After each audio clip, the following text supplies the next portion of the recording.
আমরা জানি যে নুসরাত ফারিয়া আপুকে গত 17 মে এয়ারপোর্ট থেকে গ্রেফতার করা হয়েছে, থাইল্যান্ড যাচ্ছিল সেই সময়। এখন আমার কথা হচ্ছে, তাকে যেই একটা মামলার কারণে গ্রেফতার করা হয়েছে, এটা কোনো গ্রেফতার অভিযোগের কোনো কারণই নেই। এরকম অভিযোগ মানুষের বিরুদ্ধে সচরাচর থেকেই থাকে, ঠিক আছে?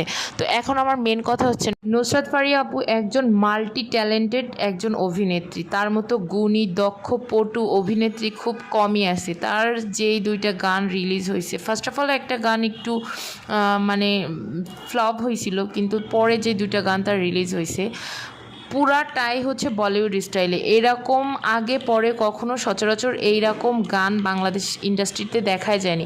আমি বলতে পারি যে বাংলাদেশ ইন্ডাস্ট্রির মধ্যে নুসরাত ফারিয়া আপু একদম বেস্ট একজন হিরোইন।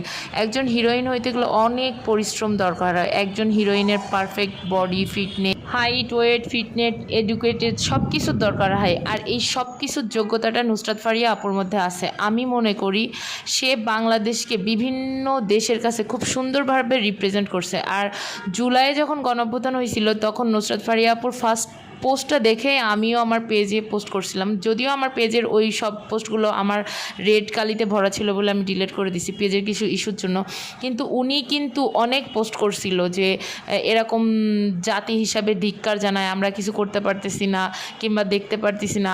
এই পোস্টগুলো আমি আপুরটা দেখে অ্যাপ্রিসিয়েট হয়ে দেন আমার পেজেও আমি পোস্ট করছিলাম। এখন তাকে তো সবাই অন্যভাবে দোষী সাব্যস্ত করতেছে, কিন্তু আপু কিন্তু স্টুডেন্টদের পক্ষেই কথা বলছে সবসময়। যাই হোক, তাকে ধরার মেন কারণ হচ্ছে, আমার যেটা মনে হয়, সে হচ্ছে মুজিব একটি জাতির রূপকথা সিনেমায় অভিনয় করছিল হাসিনা চরিত্রে, সেই জন্য আমার মনে হয় যে এটা করছে।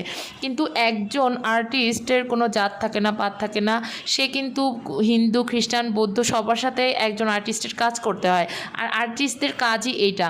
তো এখন আমার কথা হচ্ছে, একজন যখন আমাদের সাংস্কৃতিক মন্ত্রী কিংবা হচ্ছে সাংস্কৃতিক মন্ত্রণালয়ে যারা থাকে, তারা কিন্তু বিভিন্ন ধরনের শিল্পীদের নিয়ে কাজ করে। আর শিল্পীরা যখন দেখে আমাদের একজন মন্ত্রী, মিনিস্টার ডাকতেছে, তাদের কাজ করতে হয়। সরকারি কাজ করতে গেলে তাদের কিন্তু করতে হয়, কাজগুলো তাদের করতে হয়। এখন এই জন্য কিন্তু কিছু করার থাকে না।